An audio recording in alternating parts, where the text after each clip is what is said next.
King Charles' explanation for not allowing Meghan Markle to travel to Balmoral on day of Queen's death. King Charles decided not to allow Meghan Markle to travel to Balmoral on the day of the late Queen's death, and it seems Princess Kate helped placate the awkward situation. According to royal author Rob Jobson, Charles told his second son Harry on the phone that Meghan should remain in London rather than accompany him to Scotland. Prince Harry had decided to travel separately from his brother and the other senior royal family members, Jobson wrote. He took a private jet to Scotland, not getting there until just before 8 p.m. Close sources said he had elected not to fly with his brother and uncles after a disagreement over Meghan not being allowed to join him. It emerged that when he insisted that his wife accompany him to Balmoral during a phone call with his father, Charles told him she could not come. Indeed, Harry himself recalled his father's phone call in his tell-all memoir Spare, writing, "He said I was welcome at Balmoral, but he didn't want her." He started to lay out his reason, which was nonsensical and disrespectful, and I wasn't having it. Hello viewers, please remember to subscribe and click on the notifications bell icon, so you will be notified whenever we upload new cookies about the British royal family. Harry said he retorted firmly to his father's comments about Meghan, saying, "Don't ever speak about my wife that way," he stammered, apologetic, saying he simply didn't want a lot of people around. No other wives were coming, Kate wasn't coming, he said, therefore Meg shouldn't. Then that's all you needed to say. Princess Kate had already decided not to travel to Scotland with Prince William. He instead flew to Balmoral with his uncles Prince Andrew and Prince Edward, and Duchess Sophie. Kate's absence came as a surprise. She had forged a strong relationship with the Queen, and it was initially speculated that Charles might have played a part in her decision to stay at home. Not so, according to royal author Robert Hardman, who examined the final days of the Queen's life in his book, Charles III, New King, New Court. The Inside Story. He revealed that Kate herself made the difficult decision to stay at home to be with her three children, Prince George, Princess Charlotte, and Prince Louis. The royal youngsters had their first day at their new school, Lambrook, on September 8, and Kate thought it was important for her to be there to support them.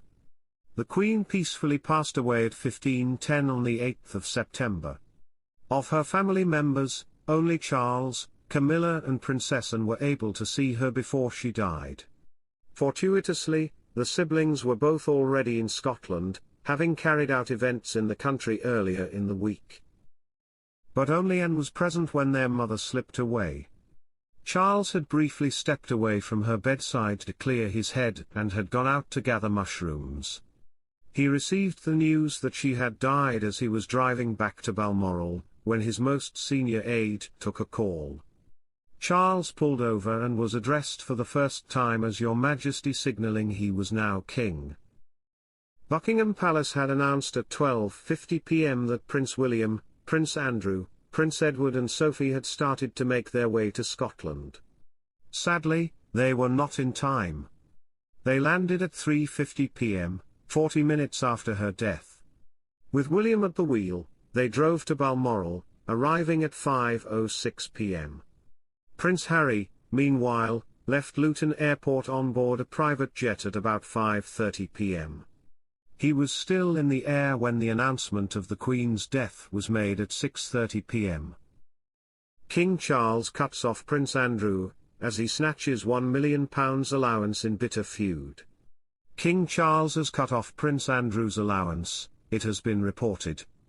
Prince Andrew has officially been financially cut off by his brother King Charles, it has been reported. Discussing a new low in relations between the brothers, author Robert Hardman has revealed that the king has acted decisively despite Andrew's attempts to call his bluff. In an updated biography by the acclaimed royal writer, which has been serialized by the Daily Mail, Mr. Hardman reveals that the king had recently advised the Keeper of the Privy Purse, who is the monarchy's finance director, to cut off his brother's annual personal allowance. This is believed to amount to around £1 million per year. A source has said, the Duke is no longer a financial burden on the king. News that the king has cut off his younger brother appears to suggest that the ball is now firmly back in Andrew's court, according to the publication. King Charles has also been long rumoured to want his brother to move out of Royal Lodge, his home which he shares with his ex-wife Sarah Ferguson.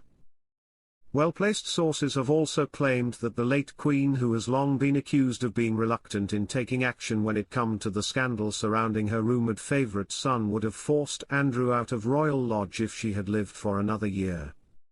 They added that the late monarch would have made him downsize from the 30-room property and move into the Duke and Duchess of Sussex's former UK home, Frogmore Cottage. Previously speaking to GB News, royal expert Michael Cole claimed that Andrew was refusing to leave Royal Lodge. King Charles took great strength from Queen Camilla during royal tour amid cancer treatment. King Charles and Queen Camilla have completed their royal tour of Australia and Samoa, which was an incredibly eventful trip. During their tour, the king was welcomed into the House of Pain, and Queen Camilla dished on her husband's unusual bedtime routine. Camilla also burst into tears when King Charles suggested he may not survive long enough to return to the region. But throughout it all, Queen Camilla reportedly remained a pillar of strength for King Charles. The king gets great strength from the Queen being there, not least because she keeps it real, a senior palace source told GB News. The source also said that Charles was enjoying being able to carry out a royal tour, calling it a great measure of the way that the king is dealing with his cancer diagnosis, and he's a great believer in mind, body and soul, and this combination works very well on a visit like this, because he feels that sense of duty so strongly.